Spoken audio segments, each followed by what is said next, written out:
A cheerful good morning to one and all present over here. My name is Tanmay Jadhav, and today I am once again here to continue the lesson working of institutions, and it is part 3. So let's move, students.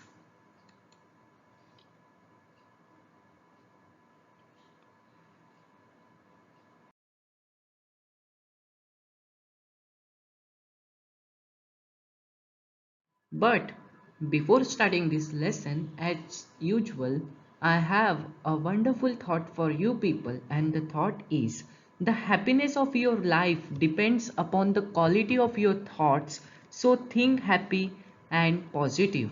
Yes, the happiness of your life depends on the quality of your thoughts. As you think as you are and as your character will be in the future. If you think positive, then your thoughts, all your thoughts will be positive.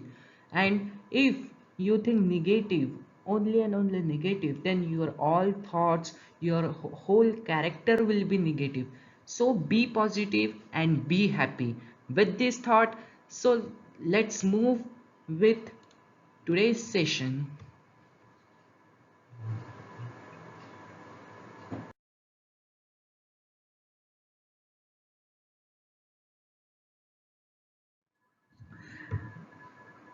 I have a quick recap what we have learned in last class.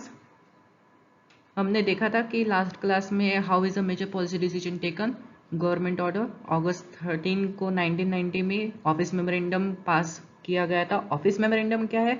ये एक order है जो government issue करता है और in easy way we can say an order issued by government is called an office memorandum. Okay, an order issued by government is called an office memorandum.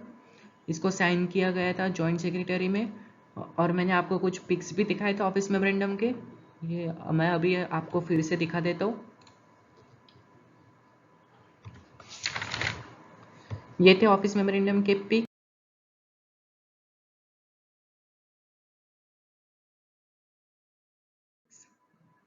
ऐसा रहता है office memorandum. Okay, government of India, ministry of environment, ये कुछ particular topic से related है.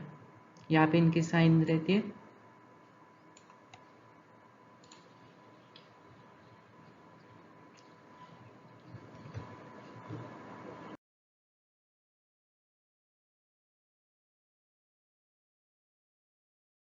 तो ये order हमें क्या बताता है?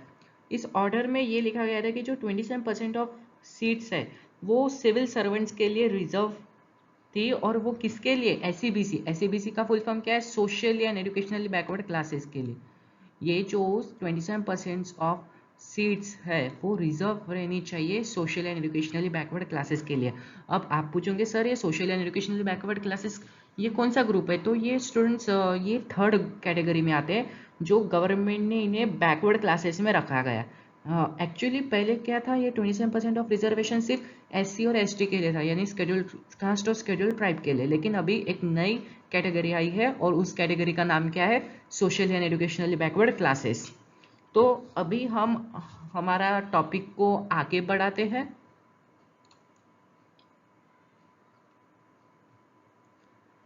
हम चालू करेंगे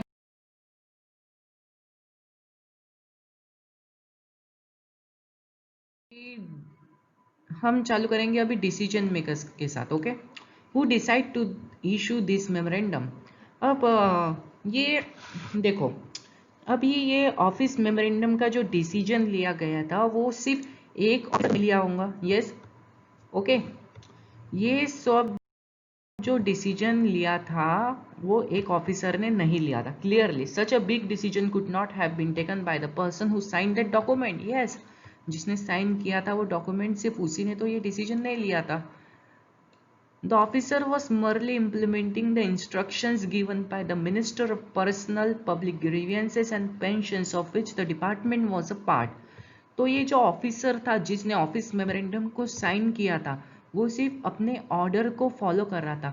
यानी इसको वो साइन करने के लिए किसने कहा गया था? Minister of personnel public grievances and pension. और ये सब डिपार्टमेंट के लोग थे. We can guess that such a major decision would have involved other major functionaries in our country. You have already read in the previous classes about some of them. Yes, आपने previous class में ये read किया होगा. Let us go over some of the main points. अभी हम उसके बारे में कुछ और extra चीजें पढ़ेंगे. President is the head of the state. देखो, President is the head of the state. Now, one important question: who is the current president of our India?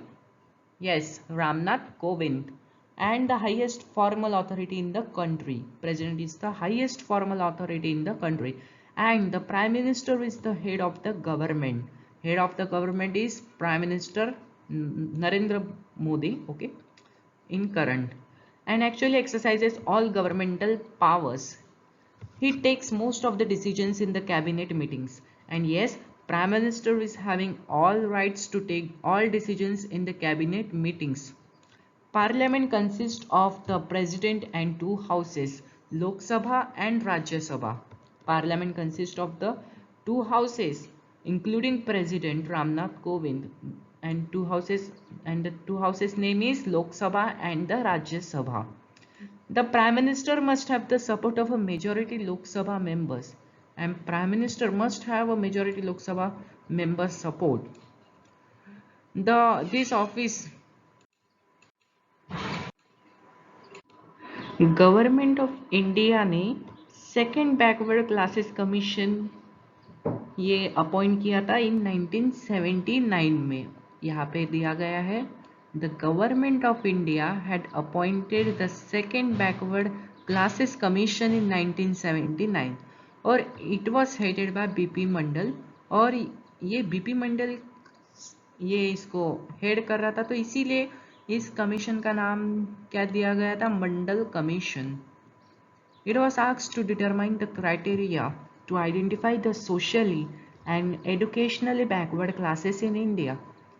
यहाँ पे अब इस मंडल कमीशन में क्या किया गया था कि इन लोगों को एक क्राइटेरिया बनाना था कि कौन SEBC में आएंगे, कितना क्राइटेरिया था. तो उन्होंने एक साल पूरा कंप्लीट किया था 1980 तक. 1979 में वो बीपी मंडल कमीशन आया और 1980 तक उन्होंने अपना जो कुछ भी रिपोर्ट है वो गवर्नमेंट को सबमिट कर दिया. One of this was that 27% of government jobs, और फिर से वही है 27% of government jobs be reserved for the socially and educationally backward classes. The report and recommendations were discussed in the parliament. और ये सब रिपोर्ट जो उन्होंने सबमिट किया था वो पार्लियामेंट में डिस्कस किया गया था. For several years, many parliamentarians and parties kept demanding the implementation of Commission's recommendations. Then came the Lok Sabha election in 1989. और बहुत साल लगे इस बात विचार पे, और फिर आया लोकसभा इलेक्शन इन 1989. और इस वक्त जनता दल जो पार्टी थी एक इलेक्शन में, उन्होंने प्रॉमिस किया था जनता से, अगर आप हमें ज़्यादा वोट देंगे तो हम ये मंडल कमीशन को लाएंगे. इन्होंने ऐसा प्रॉमिस किया था, तो लोग बहुत खुश हो गए थे ये सुन के.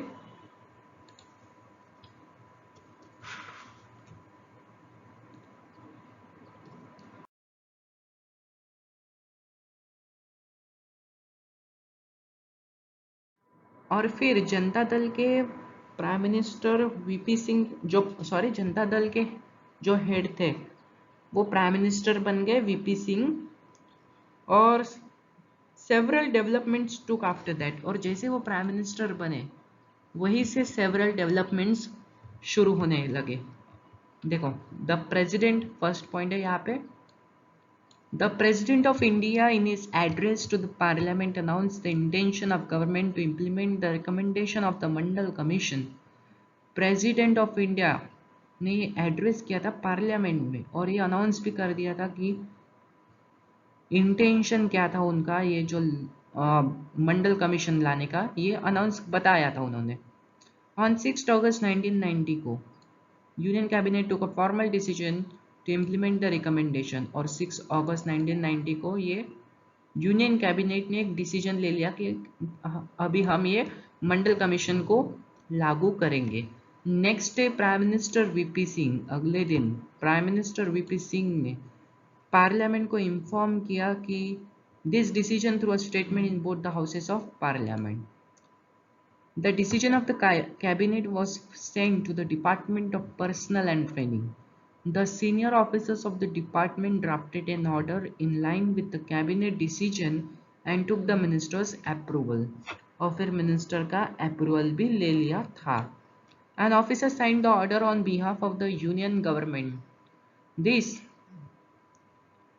This was how OM number 360123190 was born on 13 August 1990 और इस तरह के से ऑफिस मेमोरेंडम नंबर 36012/31/90 ये बॉर्न हुआ था, ये लागू हो गया था, यानी 27% ऑफ रिजर्वेशंस लागू हो गए थे किनके लिए? एसईबीसी के लिए. ओके, एसईबीसी के लिए ये 27%. लेकिन आपको लगता है कि इंडिया में जब कोई भी ऐसा लॉ होगा वो शांत से लागू होगा, शांतता से? नहीं. तो कुछ वैसा ही यहाँ पे भी हुआ. बहुत सारे लोगों को ये लॉ पसंद नहीं था. कुछ लोगों को लगा कि ये, कुछ लोगों के जो डिसीजंस थे, जो थॉट्स थे, जो थिंकिंग थे, वो सेपरेट हो गए थे. कुछ लोगों को लगा कि ये यार ये अच्छा लॉ है, इससे क्या जो लो कास्ट है उनको कुछ अपॉर्चुनिटी मिलेंगे. लेकिन कुछ लोगों को लगा कि ये अनफेयर लॉ है, इससे कुछ अनइक्वालिटी होने वाले, क्योंकि जो लोग एसईबीसी में नहीं आएंगे तो उनको तो कुछ बेनिफिट ही नहीं मिलेगा. तो कुछ ऐसा भी हुआ. Okay, they would be denied jobs even though they could be more qualified. Some felt as this would perpetuate caste feelings among people and hamper national unity. Yes. और ये चैप्टर में हम ये नहीं डिस्कस करने वाले कि डिसीजन अच्छा था या बुरा था. हम ये देखने वाले हैं कि ये डिसीजन कैसे इम्प्लीमेंट हुआ हमारे इंडिया में. Who resolved this dispute then? Yes. फिर ये जो डिस्प्यूट था वो किसने रिजॉल्व किया?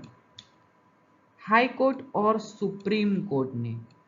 You know that the Supreme Court and the High Courts in India settle disputes arising out of governmental decisions.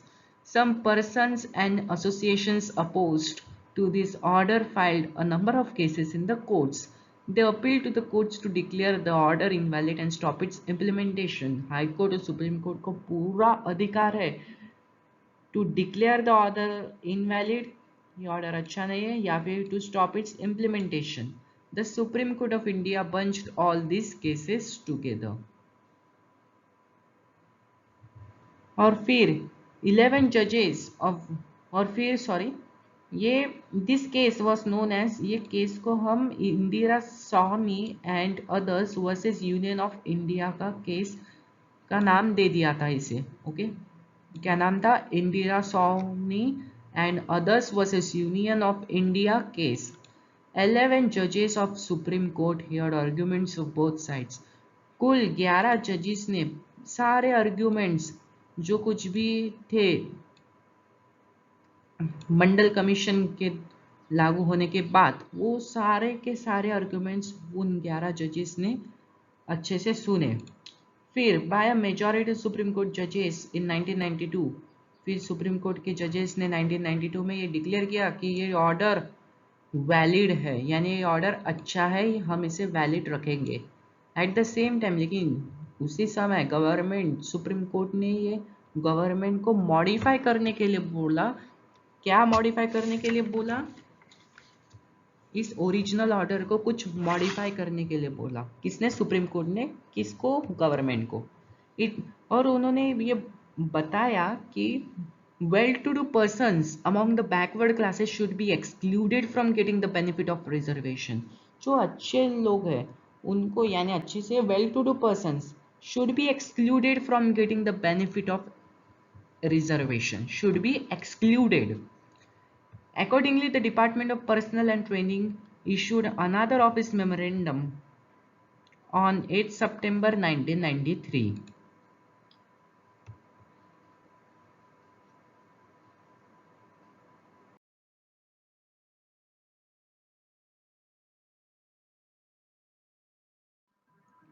और फिर एक अनादर ऑफिस मेमोरेंडम वापस से लाया गया दूसरा 8 सितंबर 1993 को. The dispute thus came to an end and this policy has been followed since then. और फिर इसी के साथ जो कुछ भी झगड़े आर्ग्यूमेंट्स थे वो सब एंड हो गए और ये लॉ लागू हो गया. तो स्टूडेंट्स अभी हम नेक्स्ट टॉपिक पे जा रहे हैं, नीड फॉर पॉलिटिकल इंस्टीट्यूशंस. अभी देखो हमने अभी एक एग्जांपल लिया कि किस तरीके से बीपी मंडल कमीशन या फिर मंडल कमीशन को लागू होने के लिए क्या क्या प्रोसीजर किए गए. सुप्रीम कोर्ट ने 11 जजेस या फिर 11 जजेस ने पूरे आर्ग्यूमेंट्स को अच्छी तरीके से सुना और फिर अपना डिसीजन लिया. तो इस तरीके से हमारे इंडिया में जो कुछ भी डिस्प्यूट्स है वो सॉल्व करते हैं कौन, सुप्रीम कोर्ट और high court. For example, the government is responsible for ensuring security to the citizens. Government responsible होती है ना security for providing the good security or facility in education sector. It collects taxes. Yes, government taxes collect करते हो और जो कि और सारा मनी स्पेंड करते हैं एडमिनिस्ट्रेशन को बढ़ाने के लिए और डिफेंस और डेवलपमेंट प्रोग्राम्स के लिए. So to attain all these tasks, several arrangements are made.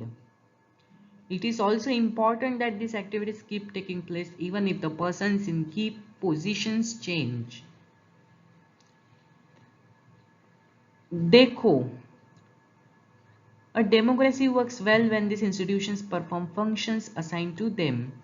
Democracy कब अच्छी तरीके से रन करती है, जब ये जो institutions है ये अपने काम अच्छी तरीके से करते हैं, तब डेमोक्रेसी पूरी तरीके से अच्छे से काम करती है.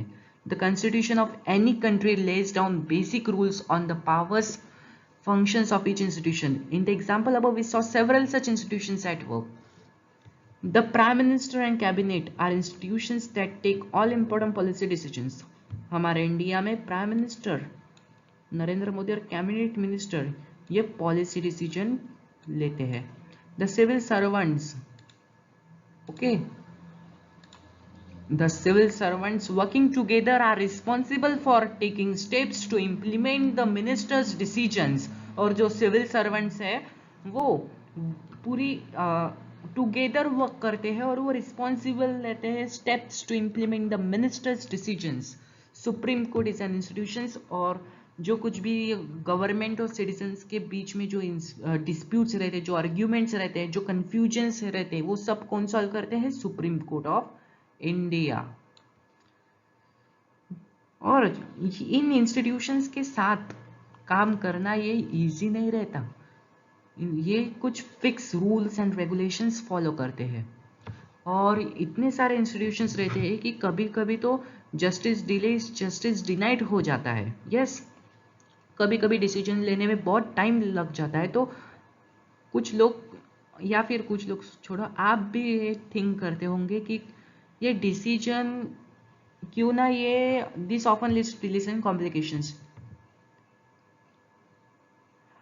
क्यों आप ये थिंक करते होंगे कि क्यों ना हम एक ही पर्सन को पूरा राइट्स दे दे कि भाई तुम पूरे डिसीजंस और रूल्स और प्रोसीजर्स ले सकते हो. लेकिन अगर हमने एक ही पर्सन को पूरी पावर दे दी तो वो अच्छा नहीं रहेगा हमारे वेलफेयर ऑफ डेमोक्रेसी और keeping in mind the development of our country. वो अपनी पावर को बहुत 100% चांसेस है कि वो अपनी पावर को मिसयूज कर सकते हैं. इसीलिए कभी कभी अगर कोई काम देर से भी होता है लेकिन अच्छी तरीके से होता है और उसका बेनिफिट सबको मिलता है तो वो बहुत अच्छा है. Okay, but they also make it good.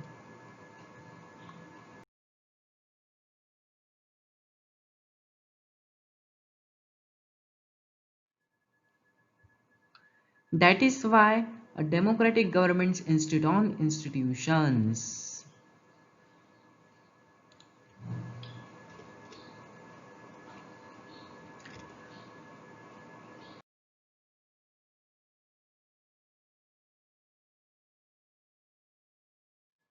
तो thank you so much students, it is part 3 and part 4 will be parliament 4.2। उस पार्लियामेंट में मैं आपको बताऊंगा लोकसभा, राज्यसभा, पूरा डिटेल में हम स्टडी करेंगे। ओके